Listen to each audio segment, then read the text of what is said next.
մի մասը պաշտպանում է եկեղեցուն, մի մասը պաշտպանում է իշխանությունը եւ երրորդ ամենամեծ մասը զզվում է երկուսից։ Ես անձամբ այդ երրորդ մասից եմ։ Եթե դուք չեք լսել, դրա համար 80%-ի մեկ չեք, որովհետեւ երևի ձեզ շրջապատում եք։ 26 թվականի հունիսին մենք բոլորս գնալու ենք ընտրության, օրինական ճանապարհով Նիկոլ Փաշինյանին կհեռացնենք։ Եկեղեցին երբ որ ասում է, որ պետքա Նիկոլ Փաշինյանը հրաժարական տա, օրենքով պետությունը տվել է իրան այդ հնարավորությունը։ Այո, ինքը կարա իմ հետ հավասար մասնակցի քաղաքական կյանքին, ինքը քաղաքացի է։ Ռազմական հեղաշրջումը Հայաստանին հարված է թիկունքից։ Թող լինի 50,000։ Եվ վերջ։ Դուք ինչի այնտեղ չեք։ Ես չպետք է սահմանադրական իրավունքները խախտած։ Ես չպետք է այնտեղ լինեմ, որովհետև ես եկեղեցուն չեմ վստահ։ Դեստրուկտիվ գործողությունները, դեստրուկտիվ երևույթներ են, որը վտանգում է պետականությունը։ Երկուսն էլ ինձ համար ընդունելի չի։ Բարի գալուս Սիվիլնետ, վարչապետ Նիկոլ Փաշինյանի եւ հայ առաքելական եկեղեցու միջև աճող լարվածությունը համազգային բանավեճի է վերածվել։ Մեկ կողմում եկեղեցին է, իսկ որոշ բարձրաստիճան եկեղեցականներ մասնակցում են դիմադիր շարժումներին, մյուս կողմից իշխանությունն է, որը մեղադրում է հոգևորականներին քաղաքական դերակատարում ստանձնելու մեջ։ Ինչու է սրվում եկեղեցի պետություն հարաբերությունները կամ հակամարտությունը, ինչ հետևանքներ կարող է ունենալ այն ազգային ինքնության, միասնության եւ ընդհանրապես արժեհամակարգի վրա։ Այս հարցերին անդրադառնալու ենք Սիվիլնետի տաղավարում իրավապաշտպան Հովհաննես Իշխանյանի եւ քաղաքական վերլուծաբան Դավիթ Ստեփանյանի մասնակցությամբ։ Բարև ձեզ։ Բարև ձեզ։ Շնորհակալ եմ հրավեր ընդունելու համար։ Եթե դեմ չեք, անուններով միմյանց դիմենք։ Շատ լավ։ Հովհաննես, ձեր կարծիքով ինչու ունենք մենք այս սրվող հակամարտությունը 2018 թվականից դեռևս կարելի է ասել, որ եկեղեցու եւ իշխանության հարաբերությունները ոչ միշտ էին, որ հարթ էին, պարբերաբար որոշակի սրումներ էին տեղի ունենում, բայց այս անգամ շատ ավելի սուր է այդ հակամարտությունը։ Ինչով է դա պայմանավորված։ Եկեղեցին մնացել է թերևս միակ կառույցը, կազմակերպված, ամենակազմակերպված, որը շարունակում է զբաղվել Հայաստանում հայերի իրավունքների պաշտպանությամբ։ Ընդդեմ ոչ միայն հայերի, այլ նաեւ ազգային փոքրամասնությունների, եզդիները եւս, որովհետեւ Հայաստանի անվտանգությունը սպառնում է, ԵՖԶ սպառնում է Հայաստանի անվտանգությունը, նաեւ եզդիներն են սպառում։ Եկեղեցին պահպանել է Արցախի թեմը, այսինքն դա արդեն ուղերձ է, որ նրանք զբաղվում են Արցախի վերադարձով։ Եկեղեցին կաթողիկոսի գլխավորությամբ միշտ հարցը բարձրացնում է արցախցիների վերադարձի։ Եկեղեցին համաժողով էր կազմակերպել մայիսի վերջին Բեռնում, որտեղ կաթողիկոսը բարձրացրել էր եւս Արցախի հարցը, մեղադրելով Թուրքիան եւ Ադրբեջանին էթնիկ զտման եւ հայաթափման համար։ Դրան զուգահեռ Ադրբեջանի հոգևոր առաջնորդ Փաշազադեն Հայաստանի եկեղեցին անվանել էր սպառնալիք տարածաշրջանի համար, ինչպես նաև գիտենք, որ հայտ էր ներկայացել, որ Էջմիածինը իրենցն է, այսինքն ուղիղ նաև սպառնալիք Հայաստանի անվտանգության, ոչ թե սպառնալիք, այլ ագրեսիա իրականացնելու հիմնավորումներ Հայաստանի դեմ։ Ու սրան հաջորդեց Նիկոլ Փաշինյանի եկեղեցու դեմ հարձակումը, ընդ որում շատ խորամանկորեն նախ կառավարության նիստում այնպես արեցին, որպեսզի եկեղեցին պատասխանի իրենց, անվանելով եկեղեցուն չուլանացված եւ այլն, եւ երբ պատասխանեց ինքը սկսեց այդ հակագրոհ։ Այսինքն Հայաստանում ինչ կառույց ուզում է լինի, որը զբաղվում է Հայաստանի իրավունքների, հայերի իրավունքների պաշտպանությամբ թե ներսում, թե դրսում, եկեղեցին է, որ պատարակներ է արել եւ հիշատակել է մեր ռազմաքաղաքական եւ քաղաքացիական պատանդներին, որոնք հիմա Բաքվի բանտում են, այս ամեն ինչին բնականաբար պետք է դեմ լինի ով Ադրբեջանը, որովհետեւ Ադրբեջանի խնդիրը ի վերջո խաղաղ ճանապարհով Երևանը գրավելն է, ինչպես նրանց մարդու իրավունքների պաշտոնյաներն են ասում։ Ուրեմն այս ամբողջ իրադարձությունը պետք է վերլուծել այս կոնտեքստով, որ Հայաստանում կա կառույց եւ որևէ կառույց, որը կզբաղվի հայերի իրավունքների պաշտպանությամբ եւ Արցախի մեր արդար վերադարձի պահանջով, ինքը Նիկոլ Փաշինյանի, Ալիևի եւ իհարկե նաեւ Էրդողանի կողմից ենթարկվելու է նմանատիպ հարձակումների։ Շատ լավ հասկացա։ Դավիթ, խոսքը ձեզ եմ տրամադրում, արդյոք համաձայն եք նախ մտքի հետ, որ եթե կա կառույց, որը պաշտպանում է ազգային արժեհամակարգը կամ այն շահերը ազգային, որոնք գոյություն ունեն, դա կհայտնվելու է Նիկոլ Փաշինյանի եւ ոչ միայն Նիկոլ Փաշինյանի թիրախում, եւ երկրորդը, ըստ ձեր կարծիքով ինչու է տեղի ունենում այս հակամարտությունը։ Ես չեմ կարծում եւ ես դա ցավով եմ ասում, որ հայ առաքելական եկեղեցին այսօր պաշտպանում է մեր ազգային արժեհամակարգը։ Դա մեկ, կարող եմ հիմնավորել։ Երկրորդը, այս հակադրությունը, որը կա վարչապետ Փաշինյանի եւ եկեղեցու միջև, ինձ համար անընդունելի է։ Սա մեզ համար խայտարակություն է, որպես ազգ։ Ինչու է խայտարակություն, որովհետեւ իր տակ եւ իր հիմքում ընկած են գեղձ դիսկուրսներ, գեղձ։ Անկած է ներքաղաքական գզվրտոց երկու կողմից է։ Եկեղեցին, եւ սա ցավով եմ նշում, դարձել է քաղաքական գործոն, ինչը ինձ համար անընդունելի է։ Իշխանությունը իրեն պահում է շատ լպիրջ ձևով, իր բոլոր գնահատականներում, եկեղեցու նկատմամբ, ինչը եւս ինձ համար ընդունելի է։ Եվ այս ամենի հիմքում ընկած է մեկ բան, որ եկեղեցին մտել է մի դաշտ, որտեղ չպետք է մտներ, դա քաղաքականությունն է։ Եթե եկեղեցին չմտներ քաղաքականություն, ես կարծում եմ Փաշինյանը այդպես անթույլատրելի ձևով իրեն չէր պահի։ Եվ ուղղակի հիմա սլաքները ուղղվել են եկեղեցու վրա։ Եկեղեցին ցավոք, ես նորից եմ ասում, այս իրավիճակում թույլ կողմն է,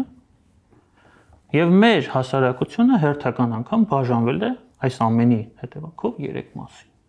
Մի մասը պաշտպանում է եկեղեցուն, մի մասը պաշտպանում է իշխանությունը եւ երրորդ ամենամեծ մասը զզվում է երկուսից։ Ես անձամբ այդ երրորդ մասից եմ։ Եթե կարելի է այսպես ձևակերպել։ Որովհետեւ այս քաղաքական դիսկուրսը մեր իրական շահերի եւ խնդիրների հետ Հայաստանի Հանրապետության խնդիրների եւ շահերի հետ որևէ ընդհանուր աղերս չունի։ Սա իմ գնահատականն է։ Եթե պետք են հիմնավորումներ, խնդրեմ կարող ներկայացնել։ Հիմնավորումներին դեռ կանդրադառնանք քննարկման ժամանակ։ Հովհաննես, համակարծիք եք կամ կիսում եք այդ կարծիքը, որ եկեղեցու կողմից ընդդիմադիր շարժմանը ընդհանրապես իշխանության դեմ ելույթներին քաղաքականություն մուտք գործելը, քաղաքականությանը մասնակցելը դա անընդունելի է անգամ այս իրավիճակում։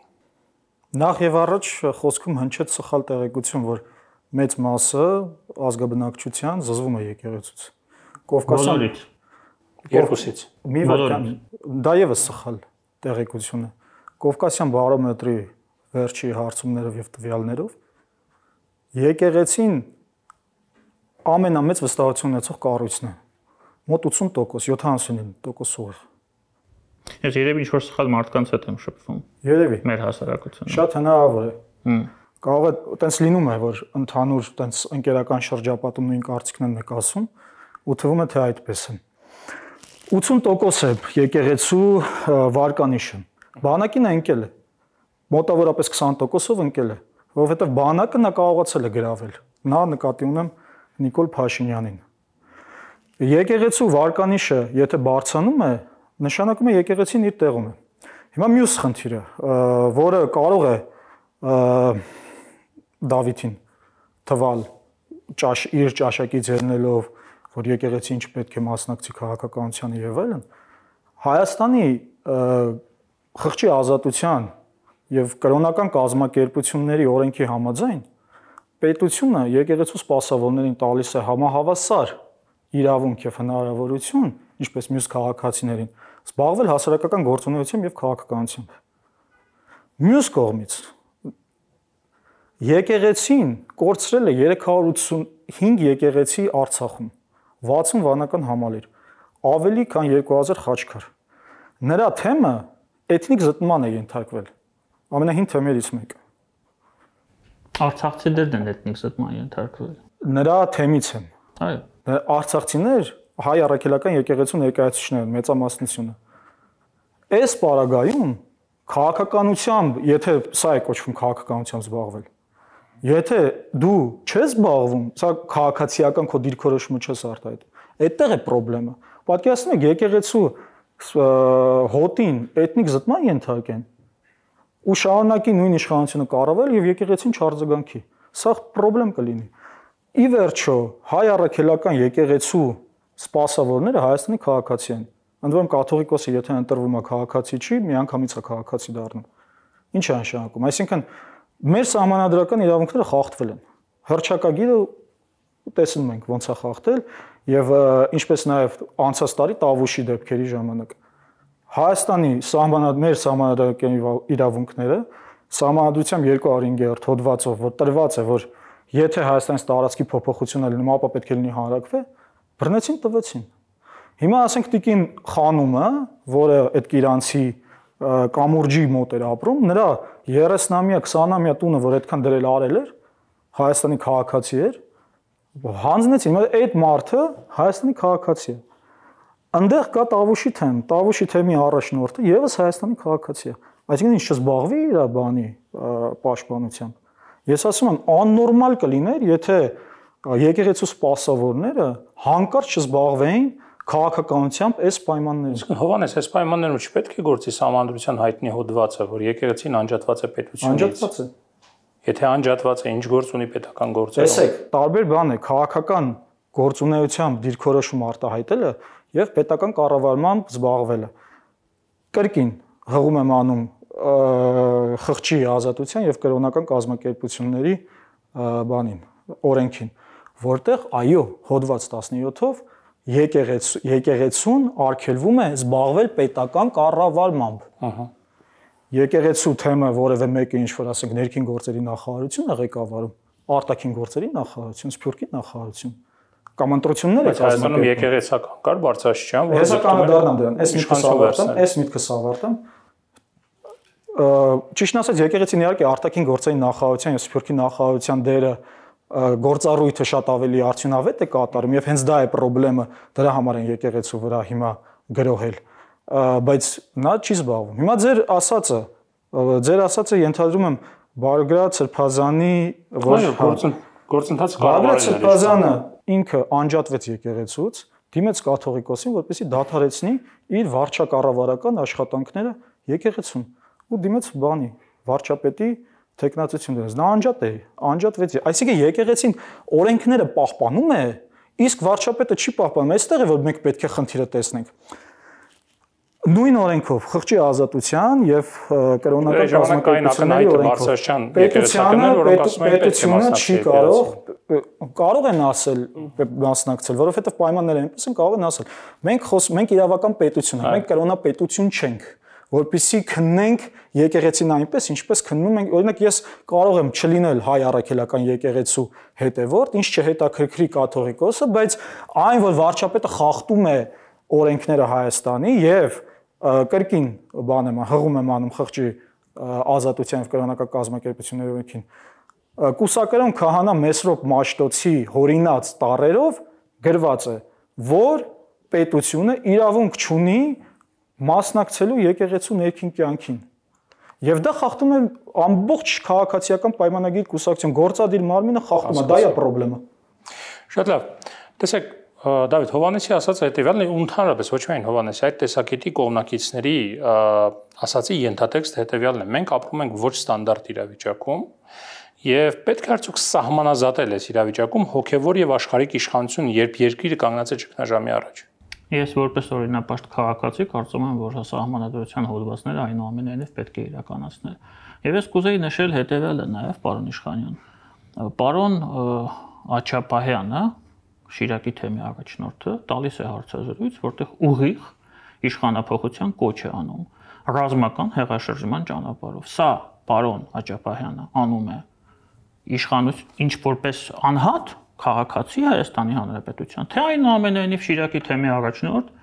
եւ հայ առաքելական եկեղեցու իշխաններից, հոգեվոր իշխաններից մեկը։ Ես ուզում եմ հասկանալ, մի հատ հասկանանք Սա նորմալ է։ Ես կարծում եմ պարոն Աչապահյանի հայտարարությունը արդյունավետ չի այս պայմաններում, որովհետև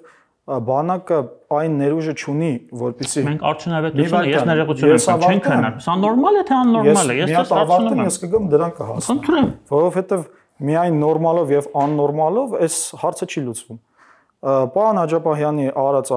հայտարարությունը անարդյունավետ է այս պայմաններում, ինչպես impeachment-ը օրինակ, որովհետև չկա հնարավորություն դա իրականացնելու։ Հասկանալի է, ես համաձայն եմ ձեզ։ Մյուս կողմից, եթե միջազգային իրավունքի հիման վրա գնանք, չէ՞ որ Հայաստանը ձգտում է Եվրո միության անդամ դառնալ, քաղաքակիրթ աշխարհին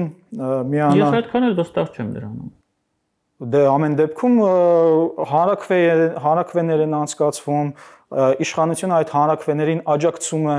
ի տարբերություն օրինակ հայաքվեի հանրաքվեին Ես համոզում չեմ ձեզ նախաձեռնող խմբի անդամ եմ ասում չի ոչ մի տես բան չի եղել խոչընդոտներ են հարուցել իրականում ամեն դեպքում ստորագրելու տեղերը տվել են հարցակումներ չեն եղել եւ այլն ի տարբերություն հայաքվեի հիմա վերադառնալով բանին Աչապահյանի հայտարարությանը միջազգային իրավունքը տալիս է ընդհանրապես ժողովրդին քաղաքացիներին դիմադրության ապստամբելու իրավունք ընդ որում ոչ միայն տալիս է հեղաշրջման ճանապարհով պարոն Իշխանյան ռազմական հեղաշրջում դա չի կոչվում ռազմական հեղաշրջում ես չեմ կոչում դա պարոն Աչապահյանն է կոչում նույնիսկ եթե դա ռազմական հեղաշրջում է բանակը դեռևս 2020 թվականի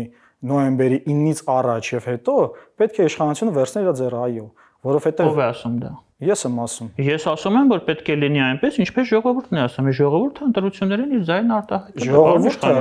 Ժողովրդավարությունը առհասարակ մեն չի սահմանափակվում ժողովրդի ձայնով։ Ժողովրդավարությունը նաև սահմանափակվում է ռազմական հեղաշրջման ձայնով է սահմանափակվում։ Օրինակ Եգիպտոսում, երբ որ ֆունդամենտալիստները եկան իշխանության կամ Ալժիրում 70-ականներին, երբ որ իսլամիստները եկան, այդ վտանգը տեսնելով բանակը կանխարգելեց։ Ես շատ ուրախ կլինեի, եթե համադրելի օրինակներ Եգիպտոս, Ալժիր, Հայաստան։ Ինչի համադրելի չի։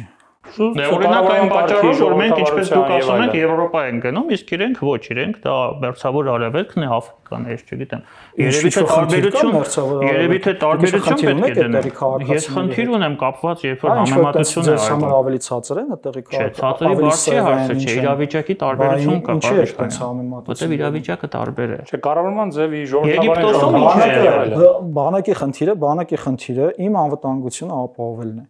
Եթե նա տեսնում է, որ դավաճանություն է տեղի ունենում, նա պետք է դա կանխի։ Միայն հրաժարականը, եթե բանակի ներսից ասում են, որ համալրումը դադարեցվել է 3-րդ օրը եւ բարձրաստիճան գեներալներ են ասում, դա պետք է կանխվել, որովհետեւ դա դավաճանություն է։ Մյուս կողմից, եթե Գորիս-Կապան ճանապարհը թաքուն հանձնում են, դա եւս դավաճանություն է։ Հասկանում եք։ Դա ես խնդրում եմ պատասխանելու հնարավորություն։ Բայց ես վերադառնամ դիմադրության բանին, հա։ Ուրեմն այն պայմանները, որը ստեղծել է Նիկոլ Փաշինյանը, մեզ թե մարդու իրավունքների հռչակագրով, համընդհանուր հռչակագրով, թե Նյուրնբերգյան սկզբունքներով տված է հնարավորություն քաղաքացիներին ապստամբելու։ Այնպես որ Աչապահյանի արած հայտարարությունը արդյունավետ չի, որովհետև բանակը այնպես ինչպես պետք է իրեն պահեր ժամանակին չի պահել եւ խնդրեմ քանդվել է եւ մենք կորցրել ենք Արցախը հասկանալի է։ Ես առաջարկում եմ վերադառնանք մեր զրույցի սկզբնամասին, երբ որ պարոն Իշխանյանը նշելով, որ մենք իրավական պետություն ենք եւ հիմք եւ հղում ընդունելով, հղում անելով սահմանադրության վրա նշում է, որ սա եկեղեցու իրավունքն է, որ եկեղեցականները որպես քաղաքացիներ, որպես հասարակության անդամ իրավունք ունեն արտահայտելու։ Միանշանակ համամիտ եմ ձեզ հետ։ Բայց այստեղ կա խնդիր, երբ որ եկեղեցականը նշելով կոնկրետ անուններ, դիմելով նախկին նախագահ Ռոբերտ Քոչարյանին, ասում է դու ԱԱԾ-ում, ոստիկանությունում, բանակում չունես գեներալներ, որոնք կարող են դուրս գալ եւ իշխանափոխություն անել ռազմական ճանապարհով, սա հակաիրավական է, պարոն Իշխանյան։ Սա ես խնդրում եմ թողեք ես հավարտեմ, հետո ես դες կլսեմ շատ ուշադիր։ Սա հակաիրավական է, սա հակասահմանադրական է եւ սա ոտնահարում է առնվազն այն մարդկանց իրավունքները, որոնք այս իշխանությանը եւ իդեպ ընդդիմությանը ձայներ են տվել։ Այն մարդիկ, ովքեր հիմա խորհրդարանում ծվարել են։ Ես այդ մարդկանց թվում չեմ իդեպ, բայց այնուամենայնիվ։ Եվ սա անընդունելի է։ Ինչը վերաբերվում է նաեւ այն հարցին, որ իշխանությունը սա է արել, սա է միգուցե, բայց սա պետք է դեռ ապացուցել։ Չէ՞ որ մենք իրավական պետություն ենք, ինչպես դուք ասում եք, թե չստացվում է մի դեպքում իրավական պետություն ենք, ամեն ինչ օրենքով է։ Իսկ երբ որ հասնում է Փաշինյանի կամ ես չգիտեմ ում կատարած հանցանքներին եւ հանցագործություններին, ինչ որ բառեր, ինչ որ մեկը ասեց, ինչ որ մեկը պնդեց, հանձնեցին, տվեցին, դրա համար գոյություն ունի օրինական ընթացակարգ։ Եթե մենք իրավական պետություն ենք եւ ամեն ինչը, ինչպես որ դուք ասացիք, սկզբնամասում կապված եկեղեցու իրավունքների հետ պետք է լինի օրենքով, ես կարծում եմ նաեւ իշխանության եւ ամենակարևորը իշխանության եւ ընդդիմության ընտրողների իրավունքը պետք է ընդունվի եւ պահպանվի։ Իսկ այս դեպքում սա չի լինելու։ Ուրեմն երբ որ կներեք վերջացնեմ եւ ձեզ լսեմ։ Եվ պարոն Աջապահյանը չէ որ պետք է որոշի թե Հայաստանում լինելու է, թե չի լինելու իշխանափոխություն ռազմական հեղաշրջման ճանապարհով։ Եվ եւս մեկ բան, այնուամենայնիվ եկեղեցականը այդպիսի ճանապարհով չպիտի փորձի տանել հասարակությանը, որովհետեւ սա հղի է բազմաթիվ վտանգներով եւ առաջին հերթին ձեր կողմից նշված Ադրբեջանը եւ ինչեր անուններ դերդերի իրենց անուններ չգիտեմ իրենք դա օգտագործել են մեր դեմ Փաշազադեն իրենք դա օգտագործել են մեր դեմ մեր օգտին չի լինելու դա մենք պետք է սա անցալենք որպես Հայաստանի Հանրապետության ինքնիշխանության համար սպառնալիք Իմ համար Նիկոլ Փաշինյանը չի կարևոր, իմ համար էս երկիրն է կարևորը։ Նիկոլ Փաշինյանը այսօր կա, վաղը չի լինելու։ Ուրեմն եթե Նիկոլ Փաշինյանը Գորիս-Կապան ճանապարհը թաքուն միանձնյա հանձնում է, եթե Արցախը ճանաչում է Ադրբեջանի կազմում միանձնյա եւ եթե ընդհանրապես GPS-ով է սահմանները գծում եւ այլն, թե եկեղեցի։ Իրեն կարելի է փոխել ռազմական հեղաշրջման միջոցով, կրկնում եմ, միջազգային իրավունքը քաղաքակիրթ աշխարհի տվել է այդ հնարավորություն եւ մարդու իրավունքների հռչակագրում էլ նախաբանում կրկին գրված է որ եթե ելքը այնպես պետք է անել որպեսզի ելքը դրան չհասնի ուրեմն այստեղ պետության վրա է պարտավորությունը պետությունը երբ որ անցնում է իր սահմանները այնպիսի հակաօրինական քայլեր է անում որոնք ես չեմ կարող վերականգնել իմ արդարություն եւ արդարադատությունը մանավանդ երբ որ Նիկոլ Փաշինյանը դատարանների դեմ ոտնձգություններ է արել շինծ ու գործեր է սարքել դատավորների վրա որոնք այդպես էլ չեն բացահայտվել ուղղակի նույն ձև ինչ որ եկեղեցիներ քանդում այդպես էլ դատարանները այդ պարագայում երբ որ ես չեմ կարող վերականգնել իմ սահմանադրական իրավունքները ես ունեմ ապստամբելու իրավունք եւ քաղաքացին այդ իր ապստամբելու իրավունքը կարող է գտնել այլ կառույցների մեջ ու իր հնարը փորձել հայթայթել այդտեղ։ Այդ իմաստով թե Աջապահյանի հայտարարությունները, թե մնացած քաղաքացիների հայտարարությունները, որոնք 150,000 մարդու փաստորեն քաղաքացիությունից զրկելու են բերել Նիկոլ Փաշինյանի արածների հետևանքով, ունեն ապստամբության իրավունք, եւ ոչ ոք չի կարող նրանց ապստամբության իրավունքը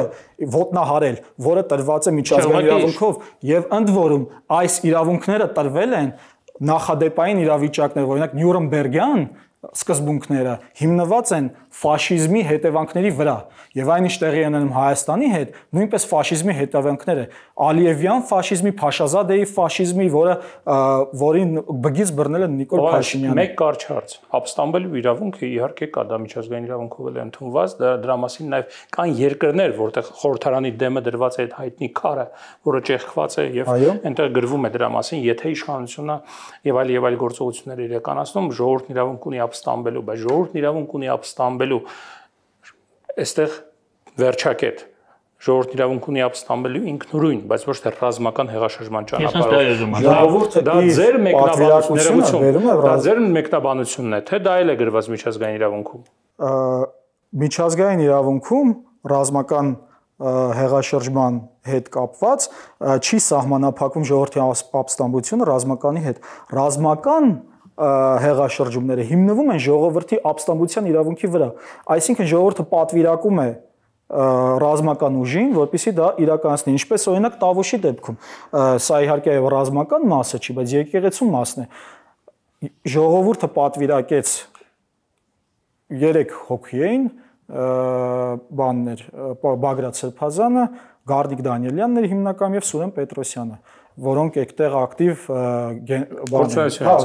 պաշտպանում են։ Ժողովուրդը պատվիրակեց նրանց, քանի որ ժողովուրդը չունի այդ հմտությունը եւ մեխանիզմը դա իրականացնելու, նա պատվիրակում է նրանց, ովքեր որ հմուտ են, եւ նրանք դա իրականացնում են։ Այս պարագայում, երբ որ ժողովուրդը անելանելի վիճակում է, այդ թվում նաեւ քահանաները, որոնց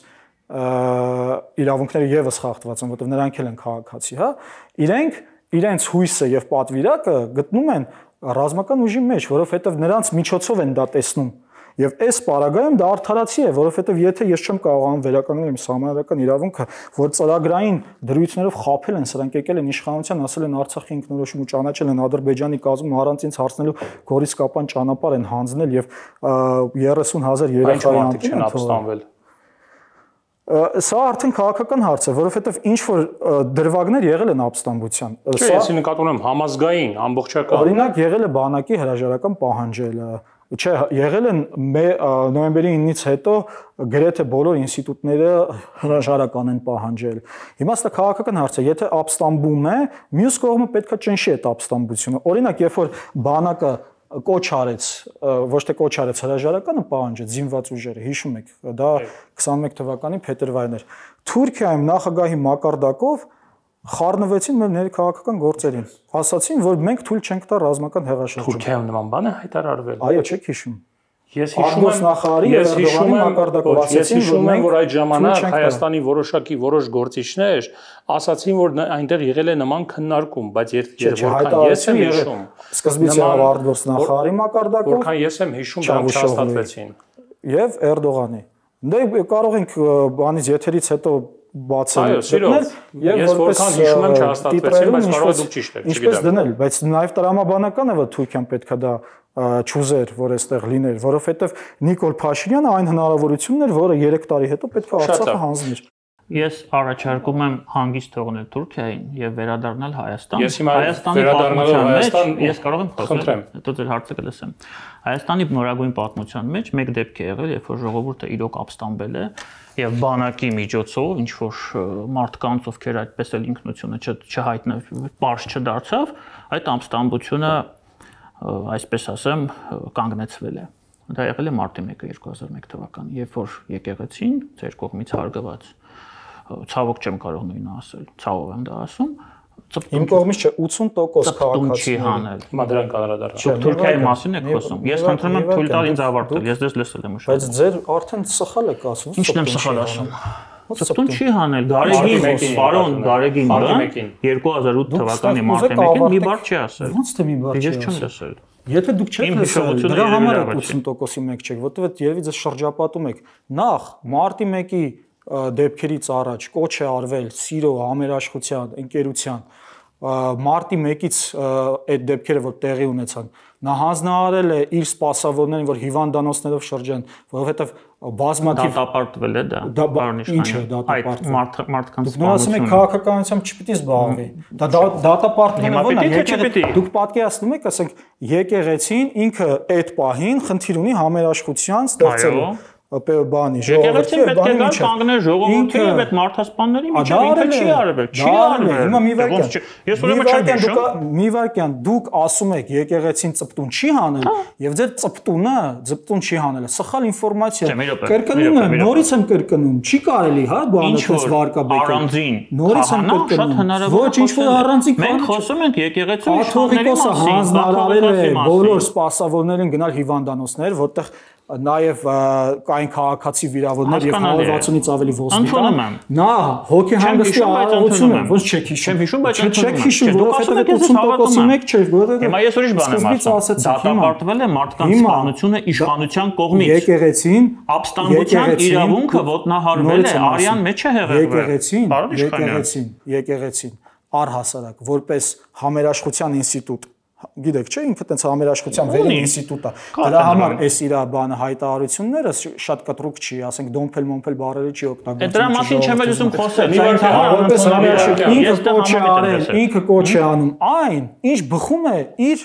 ոնց որ հոգևոր պարտականություններից որ համերաշխության կոչ է համերաշխությունից ավել բայց հիմա ինչու՞ չի անում այդ կոչերը համերաշխության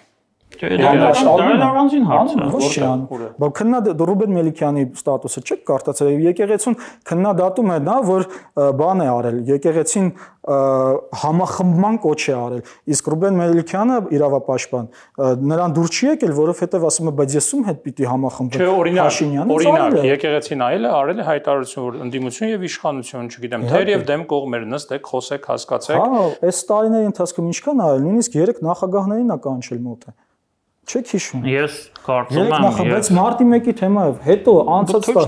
մյուս տար, դե որովհետև արդեն սխալ բան կա ձեր սխալ բան ասացիք, բայց ես չեմ ընդհատել, չէ՞։ Ընդհատեք, եթե ես չեմ ուզում դες ընդհատել, ես քաղաքական մարդ եմ, պարոն Իշխանյան։ Ես դրա ընդհատելու համար չեմ եկել։ Ընդհատելը քաղաքակրթության հետ կապ չունի, քաղաքակրթությունը կապ ունի ձեզ լսելու, սխալ ինֆորմացիա երբ որ տալիս են, այդ սխալ ինֆորմացիան շտկվի, այ դրա հետ ունի քաղաքակրթությունը։ Ներողություն, լսենք Դավիթին, հետո կարձագանքեք։ Տեսեք, եկեղեցու ես կարծում եմ ոչ թե առաքելությունը, այլ տվյալ դեպքում պարտականությունը հարթել բոլոր ներքաղաքական խնդիրները իր ստատուսի սահմաններում, հա, որը նա ունի կարգավիճակի, հաշվի առնելով, որ Հայաստանը այսօր ցավոք գտնվում է գոյաբանական խնդիրների, մարտահրավերների առջև։ Մենք բոլոր կողմից թշնամիներով ենք շրջապատված։ Այս իրավիճակում եկեղեցին վերցրել է իր վրա ներքաղաքական դերակատարում։ Դուք ասում եք Բագրատ Սրբազանը շարժում է սկսել, բայց եկեք հիշենք, որ այդ շարժումը օրհնել է Գարեգին բան, եւ դա եղել է։ Եկեք հիշենք, որ այդ շարժումը, երբ որ պարոն Բագրատը հայտարարեց, որ ինքը եկեղեցու հետ որևէ կապ չունի, եւ վարչապետ միջև դա ինքը հանդես է եկել որպես եկեղեցական, դա անընդունելի է։ Ես հիշում եմ իր ելույթը հանրապետության հրապարակում, այդ ամենամեծ հանրահավաքը, որ եղավ։ Ինքը իրեն ակնհայտ պահում էր որպես քաղաքական գործիչ եւ ուլտիմատում է դրել Հայաստանի ընտրված իշխանությանը։ Ես կարծում եմ եւ ես վստահ եմ, որ դա եկեղեցականին եւ հայ առաքելական եկեղեցուն հարիր պահվածք չէ, դա ճիշտ չէ, դա հակասահմանադրական է եւ դա չի համապատասխանում այն նույն բարոյական նորմերին, որոնց դուք հղում եք անում։ Հիմա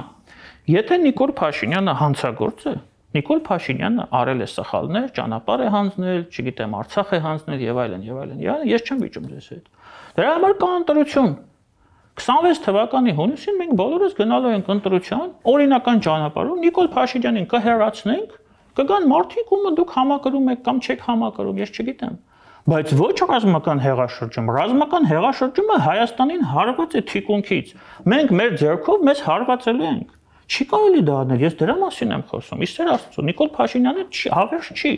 ինքը գնալու է, բայց Հայաստանը պետք է մնա։ Ոչ թե եկեղեցին դուրս գա եւ աշխատի իշխանության դեմ, աշխատի տվյալ դեպքում ինձ համար սա նույն բանն է, պետության դեմ, պետականության դեմ, չի կարելի դա անել։ Մենք վտանգի տակ ենք դնում մեր երկիրը։ Ես հիմա ձեր մոտիվացիայի մեջ այսքան չեմ կասկածում, բայց եկեք իրար հասկանանք։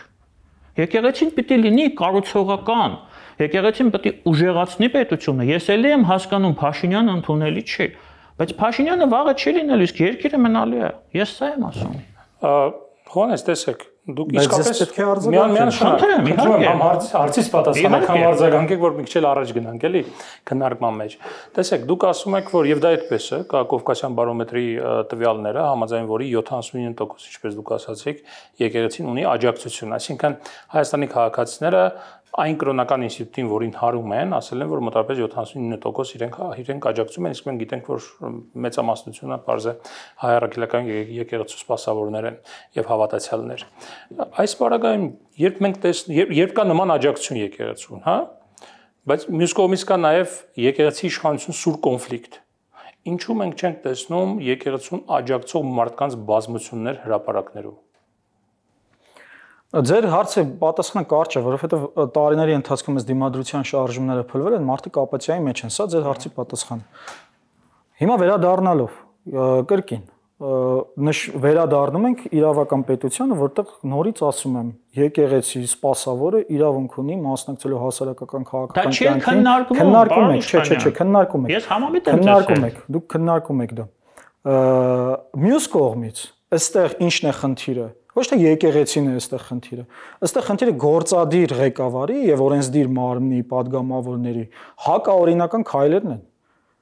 Դուք արդեն ասացինք, կրոնական կազմակերպությունների օրենքով նրանք իրավունք չունեն մտնել եկեղեցու կրոնական կազմակերպությունների ներքին կյանքին, սա արդեն խախտված է եւ սա վստահ եմ քաղաքացիների խնդիր է լուծելու, որովհետեւ գործադիր մարմնի նրանց ընտրած իշխանությունները խախտում են ներպետական օրենքները, բայց ավելի վատ խախտումներ, ընդ որում եվրո ինտեգրման process-ի խախտումներ, դա անձնական կյանքի մեջ խառնվելն է։ Ես համամիտ եմ ձեզ հետ, հիմա դուք ինչ-որ ասում եք, ես համաձայն եմ ձեզ հետ, ինչի համար եք դա ասում։ Ասում եմ նախ եւ առաջ, որ կարծիքն է հայտնում։ Չէ, որովհետեւ նախ մեզ լսում են, ինչ-որ հակադրություն ունենք, բացատրեմ ինչի համար եմ ասում։ Անպայման չի հակադրություն լինի, որովհետեւ գործադիրի ղեկավարի արած հակաօրինական քայլերին հակադրությունը այս սեղանի շուրջ բերվում եկեղեցին։ Այսինքն մեզ լսողները ավելի շատ պետք է հիմա մտածեն, որ եկեղեցին է խնդիրը, ոչ Նիկոլ Փաշինյանը, պարոն Իշխանյան, իշխանները եկեղեցին չէ։ Նիկոլ Փաշինյանը, եկեղեցում իշխաններ չկան, քահանաներ են, ոչ չգիտեք։ Կան։ Քահանաներ են, սպասավորներ են։ Դու ես թող լինի տենց։ Ընդ որում այդ քահանաներից բանը հայր Մկրտիչը մինչև ման անհայտ կորած է։ աբեղաները մահացան, Նարեկ Ռուստամ Սարկաֆակը զոհվեց, Նարեկ Պետրոսյանը զոհվեց, վիրավորվեցին աբեղաները։ Ես նորից եմ ասում, ուրեմն երբ եկեղեցուց խոսում ենք այդ մասին մենք չենք քննարկում։ Չէ, ուսակերոն քահանաների դեմ արշավը սկսվել։ Ես հույս ունեմ, որ մի օր մենք իրեն կտեսնենք, եւ ես անձամբ իրեն ճանաչում եմ, մենք այդ մասին չենք խոսում։ Ուսակերոն քահանաների դեմ արշավ է սկսվել, եւ ես վստահ եմ, եթե դուք անձամբ ճանաչում եք Հայր Մկրտչին, վստահ եմ, որ կուզեիք այս պահին նրա ինստիտուտը, նրա շրջապատը ավելի դրական լույսի ներքո ներկայացնել, քան այն ինչ որ։ Ես դրա համար եմ ասում, որ ես ցավով եմ անդրադառնում։ Անձնական կյանքը դրա համար եմ ասում, սա ինձ համար ցավ առաջացնում։ Այստեղ ավելի էական է այն, որ այսպիսի բան արեցին Հովիկ Աղազարյանի հետ, հիշում եք, որ նույնիսկ սեռական կողմնորոշումը բացահայտեցին։ Իհարկե դա է հենց անընդունելին։ Իսկ հիմա բանը մտել են արդեն անձնական կյանքը այլ քաղաքացիների, որոնք նաև կրոնական կազմակերպությունների անդամներ են։ Բայց ուրեմն սա եւ մարդու իրավունքների կոնվենցիայի խախտում է եվրոպական եւ մարդու իրավունքների համընդհանուր հռչակագրի խախտում է եւ ըստեղ արդեն մենք գործ ունենք հատկապես այն անձի կազմակերպությունները, որոնք քաղաքակիրթ աշխարհի ինտեգրմանն են կողմ ինչպես ես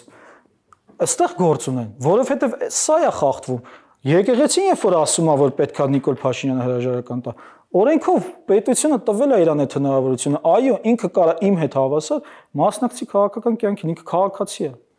Շատ լավ։ Մեկ հարց, որ կխնդրեմ երկուսդ անդրադառնաք անպայման։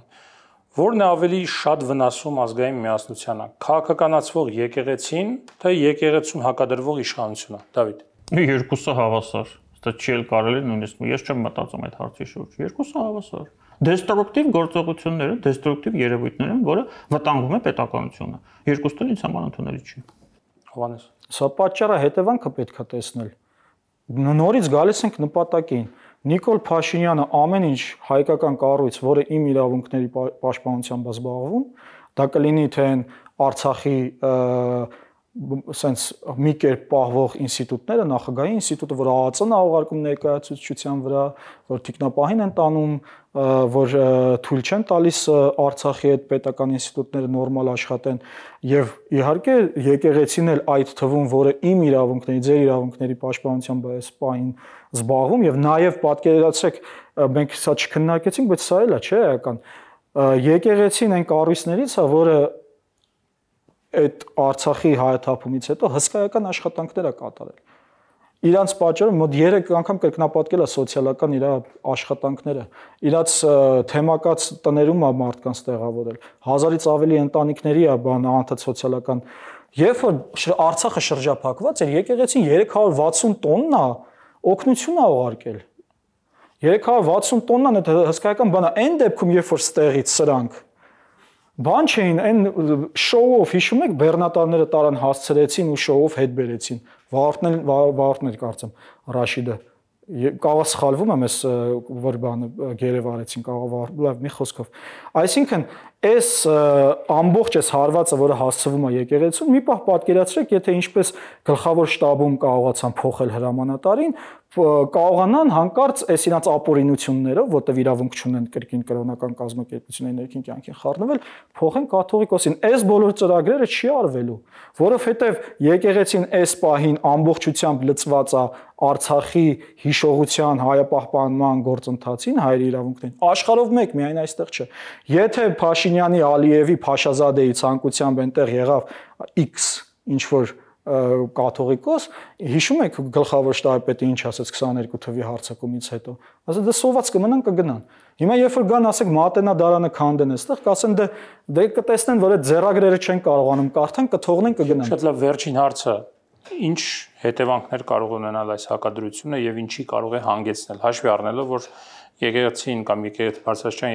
եկեղեցականները պահանջում են իշխանության հրաժարականը, իսկ վերջերս էլ վարչապետը իր գրառումներից մեկում, եթե չեմ սխալվում, արտահայտեց հետեւյալ միտքը, որ ապագայում պետությունը կամ Հայաստանի կառավարությունը պետք է ունենա իր գործուն ներգրավվածությունը կամ իր վճռորոշ դերը կաթողիկոսի ընտրության հարցում ազատության ուղիղ խախտում։ Մոտավորապես նման գրառում եղավ, եթե ես չեմ սխալվում, հա։ Ինչ հետևանքներ սա կարող է ունենալ։ Դավիթ, դուք հետո Հովանես։ Այս հասարակության պարակտում, պետության թուլացում,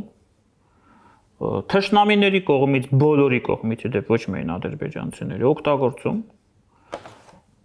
իշխանության կողմից օգտագործվում է այս ամենը ներքաղաքական նպատակներով, իշխանությունը իրեն ռեյտինգ է հավաքում այն մարդկանց շրջանում, որոնց համար այս ամենն ընդունելի է, իսկ այդպիսի մարդիկ Հայաստանում կան, որևէ դրական բան ես այստեղ չեմ տեսնում։ Ես դրա համար եմ ասում, եթե եկեղեցին նորից պատճառը հետևանքային կապը, եթե այդպես չմտներ քաղաքականության մեջ, այս ամենը չէր լինի։ Եկեղեցու իրավունքն Ես խնդրում եմ թույլ տվեք ավարտեմ։ Եթե եկեղեցին դա չաներ, այս ամենը չէր լինի եւ մենք այսօր երևի թե կկարողանայինք քննարկել իրական մեր օրակարգը, իրական մարտահրավերները, սպառնալիքները եւ վտանգները մեր երկրին։ Իսկ մենք հիմա նստած շատ կաներեք ջուր ենք ծեծում եւ այս ամենը ի օգուտ է իշխանությանը եւ Նիկոլ Փաշինյանին, որին դուք այդքան շատ չեք սիրում, եւ մեր թշնամիներին, ուրիշ ոչ մեկին, իսկ եկեղեցու իմիջին սա լուրջ հարված է եւ ես դրան դեմ եմ։ Եկեք ճիշտ հասկանանք իրար։ Ինչը վերաբերում է դա էլ ուզում ասել, Կովկասյան բարոմետրին ես անկեղծ ասած չգիտեմ դա ինչ է, ես չեմ ուսումնասիրել, ես երբ որ հեղինակավոր եւ այստեղ հարց կա, եթե իրոք դա այդպես է, եթե վաղը Վրաստանի օրինակը բերեմ, կաթողիկոս Իլյան, հա հանդես գա ելույթով եւ ասի, որ ժողովուրդ դուրս եկեք իշխանության դեմ, ես վստահ եմ 100,000-ավոր մարդիկ են դուրս գալու, որովհետեւ այնտեղ եկեղեցին իրոք լուրջ կառույց է, որը վստահություն ունի ժողովրդի շրջանում։ Իսկ մեզ մոտ դա այդպես չի, որովհետեւ եթե դա այդպես լիներ, եկեղեցին չի ասել դուրս եկեք։ Բագրատ Սրբազանն է։ Բագրատ Սրբազան եկեղեցին չի նա հրաժարվել։ Լավ, եկեղեցին չի, համաձայն եմ, թող լինի այդպես։ Բայց նույնականացնում է եկեղեցին։ Մի քանի 100 հոգի մարդ անձնավորությունների բոլոր կուսակցությունները հավաքել են այդ Բագրատի շարժման շուրջ եւ հրապարակում չեմ 15,000 էր, 20,000 էր, կարեւոր չի, ամենապիկի վրա։ 50,000։ Թող լինի 50,000։ Եվ վերջ։ Ինչի ընդեղ չեք։ Ես չպետք է սահմանադրական իրավունքները խախտված են։ Ես չպետք է այնտեղ լինեմ, որովհետև ես եկեղեցուն չեմ վստահում։ Եկեղեցուն չեք։ Եկեղեցուն, որը քաղաքականացված է, ես չեմ քաղաքացու իրավունքներ խախտված, դուք ինչի այնտեղ չեք։ Մեր իրավունքները բազմաթիվ անգամ են խախտվել։ Եվ որը մեկը դուրս չի եկել։ Եկեղեցին քաղաքացիական բարձր գիտակցություն է դրսևորում։ Պարոն Իշխանյան, ես կներեք, ես պատասխանեմ եւ վերջ։ Ես զբաղվում եմ լրագրությամբ եւ քաղաքականությամբ 22 տարի։ Այսպես պատասխանեմ ձեր հարցին եւ դրա համար այնտեղ չեմ շատ զբաղվեք արդեն դրա համար այնտեղ չեմ եկեղեցի մոտավորապես 2000 տարի բան չասեցի ավելի բան ունի էլի փորձ ունի ինչն էր հարցը ինչի կարող է հանգեցնել այս հակադրությունը եւ հակասությունը որը ել ավելի սրվելու է հաշվի առնելով որ դիմաց ընտրություններ են մինչև դա պետք է հասկանալ այս ամեն ինչը չէր լինի եթե Նիկոլ Փաշինյանը 385 եկեղեցի հանձնած չլիներ ընդ որում 4 դարի ամառած վանքը, որտեղ 5-րդ դար, իմ սիրելի վանքն է, դրա համար եմ էլի ասենց ասում, որտեղ 5-րդ դարում նույն կուսակերոն քահանա Մեսրոպ Մաշտոցը առաջին Արցախի դպրոցներ։ Իհարկե, Արցախի առաջի դպրոցներ հիմնել, մի խոսքով այս ամբողջը եթե տեղի չունենար, բնականաբար եկեղեցու քաղաքական դիրքորոշումը այսպեսին չէր լինի, բայց եթե եկեղեցու քաղաքական դիրքորոշումը այսպեսին չլիներ, կրկին դա կլիներ աննորմալ, որովհետև այն պատմական հարստությունը ոչ միայն նյութական, այլ նաև բան հոգևոր պատմամշակութային, որը սրանք ճանաչել են Ադրբեջանի կազմում, որտեղ մյուս իմ սիրելի եկեղեցին, որը ավելի նոր էր, Սուրբ Համբարձման եկեղեցին Բերձորում ավերեցին, կանաչ ժամը, Տանձատապի եկեղեցին, այսինքն այդ ամբողջը ավերում են եւ արտաքին գործերի նախարարությունը առանձնապես չի զբաղվում, մենք հարցում ենք ուղարկել, ինչ են անում, ՅՈՒՆԵՍԿՕ-ում մի երկու անգամ հարց են բարձրացրել։ Դա աննորմալ կլիներ, եթե եկեղեցին չզբաղվեր։ Այս հակամարտությունը, եթե հանկարծ հաջողվի ԿՊ-ին հաղթել, հա բնականաբար Երևանը ընկնելու է նույն օրը, ինչ որ Ստեփանակերտը։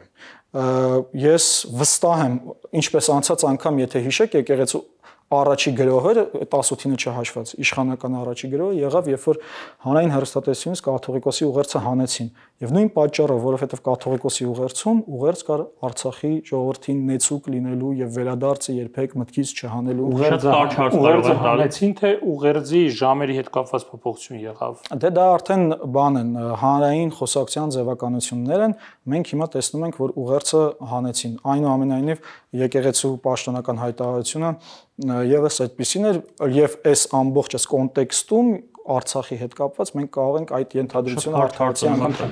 Ես բայց մի վարքյան ինչ որ մտքից թելը կտրվեց, հա, այդ ժամանակ երբ դա տեղի ունեցավ այդ հարվածը, եկեղեցու շուրջ համախմբվածությունը ավելի մեծացավ եւ ես կոչ եմ անում բոլորը քաղաքացիական գիտակցություն դրսևորեն եւ ոչ միայն սա դիտարկեն որպես եկեղեցու, առաքելական եկեղեցու հարված, այլև մարդու իրավունքների հիմնարար սկզբունքների խախտում, որպես խղճի ազատության խախտում, ինչպես իմ շատ ընկերներ, որոնք աթեիստ են եւ եկեղեցու որոշ սպասավորներ շատ անգամ նրանց վարքին դեմ են արտահայտվել, հա, այս հասկանալով, որ սա խղճի ազատության հարց է, հա, մարդու դավանանքի ազատության հարց է, որտեղ ինչ-որ մեկը փորձում է մտնելու խարխը խաչ են գցում իրենց վզից ու պաշտպանում են եկեղեցուն եւ ես կոչ եմ անում որպեսզի մեր քաղաքացիները այդ բարձր քաղաքացիական գիտակցությունը դրսևորեն։ Պարոն Իշխան, դուք երկու անգամ դա ասացիք, դրա համար ստիպված եմ անդրադառնալ։ Դուք ասում եք 385 եկեղեցին եւ Արցախը Փաշինյանն է հանձնել, լավ։ Այլ դերակատարներ չեն եղել, օրինակ Արցախի գործող իշխանությունները, Արցախի նախկին իշխանությունները, Հայաստանի Հանրապետության նախկին իշխանությունները, ռուսները, կոնսենսուս չի եղել Արցախի հանձնման շուրջ, կներեք։ Կոնսենսուս, միջազգային կոնսենսուս Արցախի հանձնման շուրջ չի եղել։ Ում պատասխանատվության տակ էր։ Ով էր ընտրվել Արցախի ինքնորոշման հիմքով, ես էլ 2018 թվականին աջակցել էի այդ շարժմանը։ Ինձ խաբեցին, ասացին Արցախի ինքնորոշման հիմքով է։ Այսինքն դուք կարծում եք Նիկոլ Փաշինյանն է միայն պատասխանատու հանձնման դեպքում, ոչ մեկ մեղավոր չի։ Ով է պատասխանատու երկրների վարած քաղաքականության եւ նրա ժողովրդի Արցախի իշխանությունը պատասխանատու չի։ Ով է պատասխանատու։ Հայաստանի երաշխավորն էր Արցախի անվտանգության։ Հասկանում եմ, բայց մնացածը պատասխանատու չէ։ Հայաստանի իշխանությունը ինքը բանակցություններ էր վարում Արցախի համար եւ Նիկոլ Փաշինյանը ժառանգել է, իրավահաջորդն է եղել այդ բանակցությունների փաթեթի, որը նա սկսել է 0 կետից, վերացրել այդ բանակցությունները։ Գնացել է Արցախ, ասել է Արցախը Հայաստանը եւ վերջ, խախտելով բանակցությունների կանոնները։ Բանակցությունների կանոններն է խախտել, թե չէ սրտիս համար շատ լավ ասել։ Ես ճիշտ եմ հասկանում։ Միայնակ Նիկոլ Փաշինյանն է։ Նիկոլ Փաշինյանը ճանաչել է Արցախը Ադրբեջանի կազմում եւ դրա հետևանքով տեղի է ունեցել շրջափակումը։ Եվ դա եղել է 2018 թվականից հետո, երբ որ դատարաններն են շրջափակել, երբ որ շինցուգործերը սարքել, 44-օրյա պատերազմում, երբ որ 44-օրյա պատերազմում նա հայտարարեց, որ Քուչում հավաքվեն հրամանատար ընտրեն, այսինքն խարխլելով կանոնավոր բանակի համակարգը, երբ որ 44 օր բոլորին խփեց, համարում եք, որ Նիկոլ Փաշինյանը միայնակ Արցախը հանձնել է։ Նիկոլ Փաշինյանը Արցախը ճանաչել է Ադրբեջանի կազմում, որի հետևանքով Արցախի կարգավիճակը դուրս է եկել բանակցությունների դաշտից կամ համաձայնվել հարցի հետ կամ մերժել։ Ինչ է, կարող է ձեր քմաչիկը եթե ասեմ տա Նիկոլ Փաշինյանը միայնակ ուզում եք ասեք, որ տարբեր դերակատարություններ եղել են շահեր երկրների, հա Չինաստանը իր շահերները եւ իշխանությունները ունեն, բայց պատասխանատվությունը, որի համար երթում է տալիս սահմանադրության վրա։ Իսկ Արցախի իշխանությունը պատասխանատու չէր։ Արցախի Արցախի իշխանությունը, գիտեք ինչի պատասխանատու չէր, որովհետեւ ասում եմ, որովհետեւ Արցախի իշխանությունը ինքը կապակցված լինելով Հայաստանի հետ, որ բանակցությունները Հայաստանն է տանում, որ 30 տարի Հայաստանն է տարել, որ այդ համակարգով ա եղել։ Եվ երբ որ Նիկոլ Փաշինյանը եկավ, ասաց, իրանք նախագահ ունեն, թող նախագահը գնա բանակցի։ Այս ֆորս մաժորային վիճակում դու չես կարող մեղադրել կանոնները խախտելու վիճակում, երբ որ ես ու դու միասին գործ կանենք, ես ձեր անունից կխոսամ, դուք ինձ պատվիրակած կլինեք, ու ես խախտեմ այդ կանոնները, դուք այդտեղ մեղավոր չեք։ Նիկոլ Փաշինյանը Սամվել Շահրամանյանի անունից հարգելի Հովհաննես, հարգելի Հովհաննես, հարգելի Դավիթ։ Հարգելի Հովհաննես, հարգելի Դավիթ։ Շնորհակալ եմ։ Մենք հիմա մտնում ենք մեկ այլ թեմայի մեջ, ընդհանրապես, որը շատ մեծ թեմա է եւ որի շուրջ կարելի է անverջ բանավիճել, անverջ խոսել եւ չգիտեմ կոնսենսուսի կգանք թե չենք գա, բայց այնուամենայնիվ դա այլ թեմա է։ Շնորհակալ եմ քննարկմանը մասնակցելու համար։ Սիվիլների տաղավարում մենք քննարկեցինք Նիկոլ Փաշինյան հայ առաքելական եկեղեցի կամ կառավարություն հայ առաքելական եկեղեցու սրվող հակամարտությունը եւ մեր քննարկման հյուրերն էին Հովհաննես Իշխանյանը եւ Դավիթ Ստեփանյանը։ Շնորհակալություն, մինչդեռ հանդիպում։ Ստեսին, շնորհակալություն։